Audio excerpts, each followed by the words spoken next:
গ্রীষ্মের তীব্র দাবদাহে পুড়ছে শহর, আর এই চড়া রোদে সাধারণ মানুষের স্বস্তি দিতে এক অভিনব উদ্যোগ দেখা গেল সল্ট লেকের দত্তাবাদে। তীব্র গরমে যখন সাধারণ মানুষের নাভিশ্বাস ওঠার জোগাড়, ঠিক তখনই স্থানীয় বাসিন্দাদের পাশে এসে দাঁড়ালেন বিধাননগরের বিধায়ক তথা রাজ্যের নবনির্বাচিত মন্ত্রী শারদত মুখোপাধ্যায়। আমি বলেছি মদ ছাড়ো ফল ধরো। আমাদের বিধাননগরের মেন অসুবিধা হচ্ছে মদ, চারিদিকে ঢুকেছে। এখন হচ্ছে মদ ছাড়ো ফল ধরো। ফল বিতরণ হচ্ছে আমাদের ভারতীয় জনতা পার্টির মণ্ডল 2-এর কনভেনার সাহেব মানসদার নেতৃত্বে ফল দেওয়া হচ্ছে। সঙ্গে মিহির আছে, আমাদের সঞ্জয় দা আছে, কার্যকর্তারা অনেকে এসেছে ফল নিতে। এটা কিন্তু একদিনের ফল দিলেই তো শুরু হবে না। এর মধ্যে অনেকে আছে যাদের রেশন কার্ড নেই, অনেকে আছে যাদের এসআইআর এর নাম কাটা গেছে। আমরা দেখছি তাদের কি ব্যবস্থা করা যায়।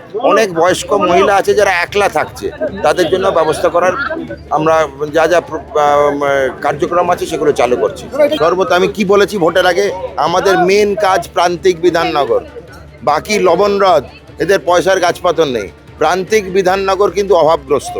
অর্থনৈতিক সাহায্য, সামাজিক সাহায্য এটা প্রান্তিক বিধাননগরের কাছে যাবে। 38-39 দিয়ে কাজ শুরু হবে। তীব্র রোদকে উপেক্ষা করেই আজ তিনি নিজে দাঁড়িয়ে থেকে এলাকার সাধারণ মানুষের হাতে তুলে দিলেন ঠান্ডা জুস আর তাজা ফল।